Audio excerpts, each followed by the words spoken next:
बिस्मिल्लाहिर्रहमानिर्रहीम, अस्सलाम वालेकुम। फ़र्स्ट लेक्चर हम स्टार्ट करें ऑपरेटिंग सिस्टम के इंट्रोडक्शन का। इसके अंदर हम लोग बिल्कुल बेसिक्स पढ़ेंगे कि ऑपरेटिंग सिस्टम क्या होती है, इसकी डेफिनेशन क्या होगी, इसकी टाइप्स क्या होंगी, या इसके फंक्शंस क्या होते हैं, काम क्या क्या करता है हमारे पास ये ऑपरेटिंग सिस्टम। ठीक है जी, ये एक डायग्राम है।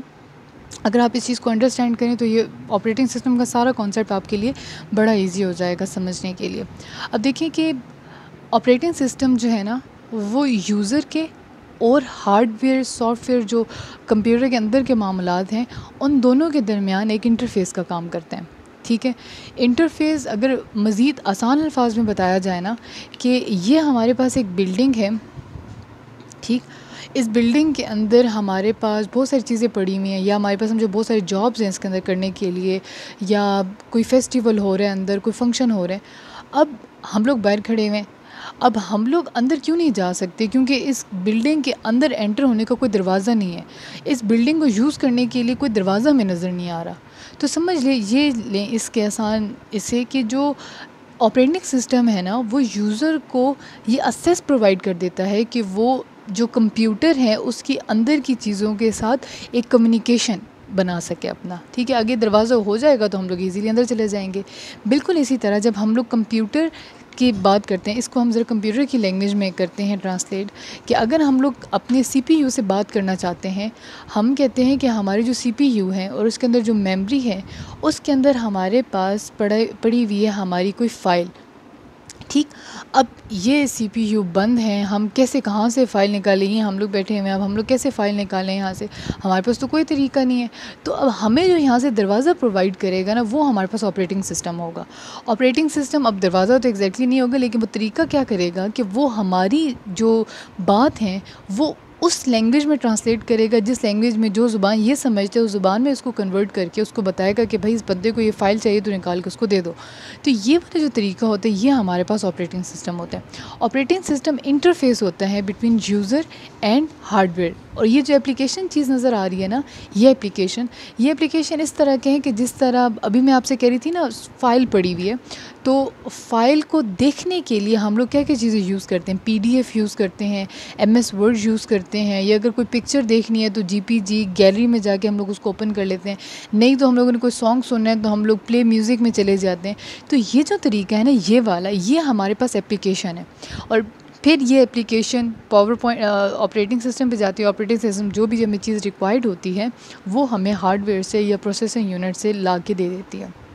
ठीक है, ऑपरेटिंग सिस्टम का बेसिकली यही कॉन्सेप्ट है कि वो हमारे लिए एक कन्वीनियंट रास्ता बन जाती है कि हम लोग इजीली कम्युनिकेट कर सकें कंप्यूटर के इस तरह के हार्डवेयर से।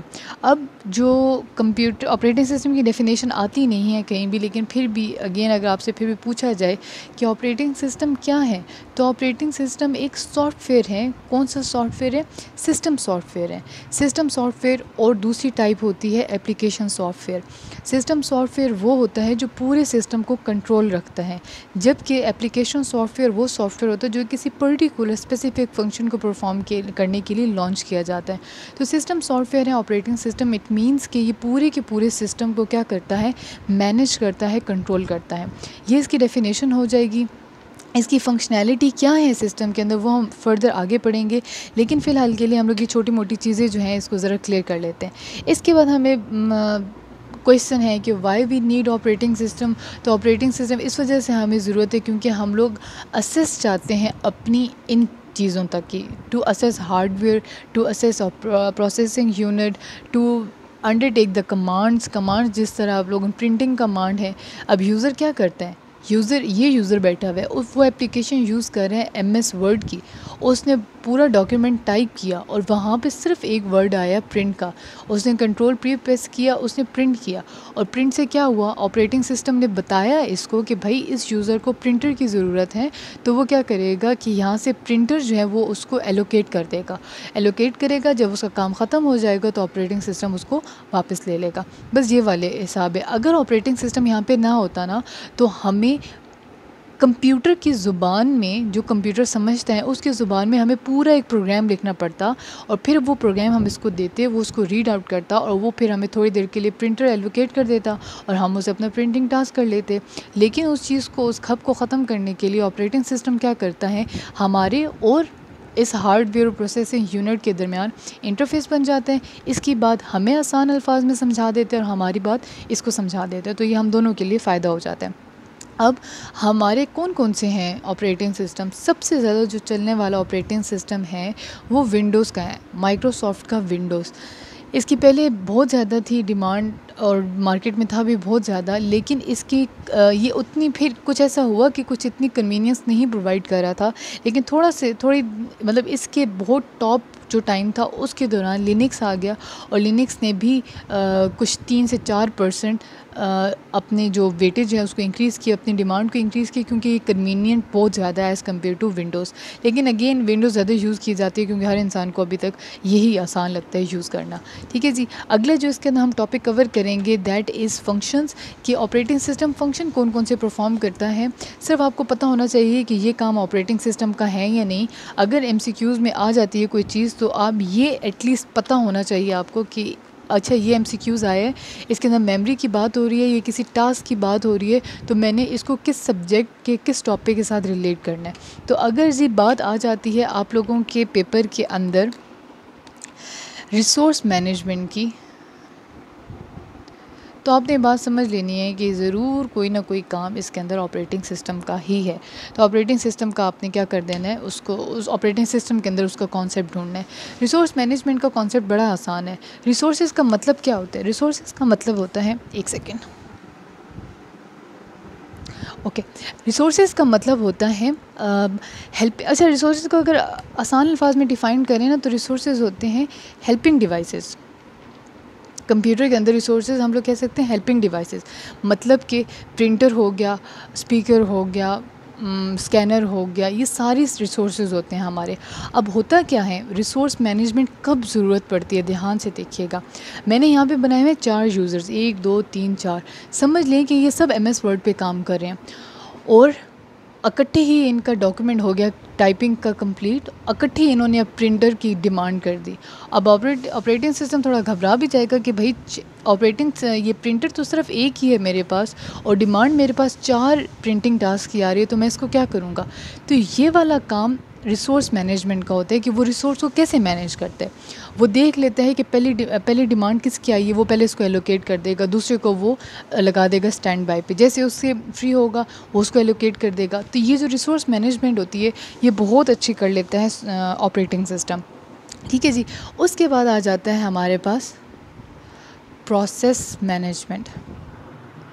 प्रोसेस मैनेजमेंट का मतलब ये होता है कि जब हमारे पास, इसके अंदर वैसे एक कॉन्सेप्ट आ जाता है CPU स्केजुलिंग का, लेकिन फ़िलहाल हम उसको निगलेक्ट करें क्योंकि वो थोड़ा एक लंबा टॉपिक है, तो हम उसको फ़िलहाल निगलेक्ट करके सिर्फ एक बेसिक बात कर लेते हैं कि जब एक प्रोग्राम होता है ना, प्रोग्राम लिखा हुआ सिर्फ प्रोग्राम ही है, जब उसको हम लोग CPU के अंदर ले जाते हैं ना प्रोसेस करने के लिए, जब हम उसके अंदर कोई उसको एग्जीक्यूट करने की तरफ लेके जाते हैं तो वो हमारे पास चेंज हो जाता है प्रोसेस के अंदर। अब यहाँ पे ये कॉन्सेप्ट है कि प्रोग्राम और प्रोसेस में क्या डिफरेंस है। प्रोग्राम वो चीज़ है जो फ़िलहाल एग्जीक्यूटिंग के लिए नहीं गई, जब एग्जीक्यूटिंग के लिए वो चलेगी CPU स्केजुलिंग के अंदर वो एंटर होगी तो वो प्रोसेस के अंदर कन्वर्ट हो जाएगी। तो प्रोसेस मैनेजमेंट का ये मतलब होगा ऑपरेटिंग सिस्टम अगेन के बहुत सारी उसके पास रिक्वेस्ट आ गई हैं ऑपरेटिंग सिस्टम के पास, वो कैसे उनको स्केड्यूल करेगा, वो कैसे मैनेजमेंट करेगा कि हर बंदे का काम भी पूरा हो जाए, हर आए हुए प्रोसेस की भी वो डिमांड पूरी हो जाए, लेकिन ऐसा हो कि बहुत ज़्यादा CPU पे भी बर्डन ना आए। तो ये अगेन कॉन्सेप्ट है CPU स्केजुलिंग का, फर्दर आगे जाके इसका कर लेंगे, फ़िलहाल के लिए इसको यहीं पे इसको ख़त्म कर देते हैं। आगे जाते हैं स्टोरेज मैनेजमेंट। अच्छा, 2 चीज़ें होती हैं जो बहुत ज़्यादा कॉमन है और आ भी सकती हैं, एक होती है स्टोरेज और एक होती है मेमोरी। इवन आप लोगों के मोबाइल्स के अंदर भी ये चीज़ होती है, अगर आप देखें ध्यान से। जो स्टोरेज है ना वो डायरेक्टली रिलेटेड है रोम से, आपकी हार्ड डिस्क से रिलेटेड है, और जो मेमोरी मैनेजमेंट है ना वो डायरेक्टली रिलेटेड है रैम से। अब ध्यान से सुनिएगा, अगर आपकी रोम ज़्यादा है इट मीन्स कि आपके पास स्पेस ज़्यादा है जिसके अंदर आप डेटा स्टोर कर सकते हो। अगर आप चाहते हो कि आपका सिस्टम हैंग ना हो तो आपको चाहिए कि आप रैम ज़्यादा लो। रैम की वजह से प्रोसेस मैनेजमेंट भी अच्छी हो जाती है। रैम का मतलब ये होता है कि जल्दी से जल्दी चीज़ प्रोसेस आए और वो जल्दी से जल्दी जाए सीपीयू के पास और सीपीयू उसको फ़ौरन क्या कर दे, प्रोसेस करके आपको रिज़ल्ट दे दे। तो रैम और रोम ये डायरेक्टली रिलेटेड है स्टोरेज से और मेमोरी से। इन दोनों में आपने बिल्कुल भी कंफ्यूज नहीं होना। स्टोरेज का मतलब रोम होता है और मेमोरी का मतलब रैम होता है। तो ये क्या होता है कि आप थोड़ा सा इसमें कॉन्सेप्ट ले लें कि जो भी प्रोसेस आ रहा होता है ना, प्रोसेस आता है रैम के अंदर और रैम उसको ट्रांसफ़र कर देती है सीपीयू के अंदर, ठीक है। प्रोसेस आता है रैम के अंदर, रैम उसको ट्रांसफ़र कर देती है सीपीयू के अंदर। अब रैम जो है ना वो बहुत सारे प्रोसेसेस होते हैं इसके अंदर। जैसे ही प्रोसेस एग्जीक्यूट हुआ सीपीयू में, वो फ़ौरन यहाँ से गया, ख़त्म, P1 में गया और फिर यहाँ पे एक नया प्रोग्राम आ गया। अगर रैम के अंदर कोई प्रोग्राम रह जाए, हालांकि वो एग्जीक्यूट हो चुका है, वो रह जाए तो इट मीन्स कि रैम आपकी स्लो हो जाती है इसकी, ठीक है।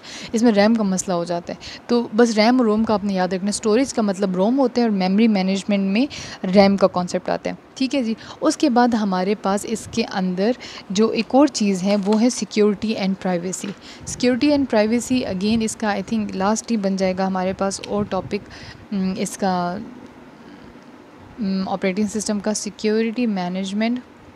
सिक्योरिटी मैनेजमेंट में सबसे आसान एग्जांपल जो कोड की जा सकती है यहाँ पे वो यही है कि जब आप लोग विंडोज़ ऑन करते हैं, अपने कंप्यूटर लैपटॉप्स ऑन करते हैं, तो सबसे पहले जो आप लोगों से पासवर्ड मांगा जाता है दैट इज़ सिक्योरिटी मैनेजमेंट। कि सिर्फ ऑथराइज यूज़र को अलाउ है कि वो इस सिस्टम में या जो विंडोज़ हैं, जो ऑपरेटिंग सिस्टम है उसके अंदर एंटर हो सकते हैं। तो ये हमारे पास क्या आ जाता है, सिक्योरिटी मैनेजमेंट आ जाती है कि ऑपरेटिंग सिस्टम हमारी सिक्योरिटी को भी मैनेज करके रखता है।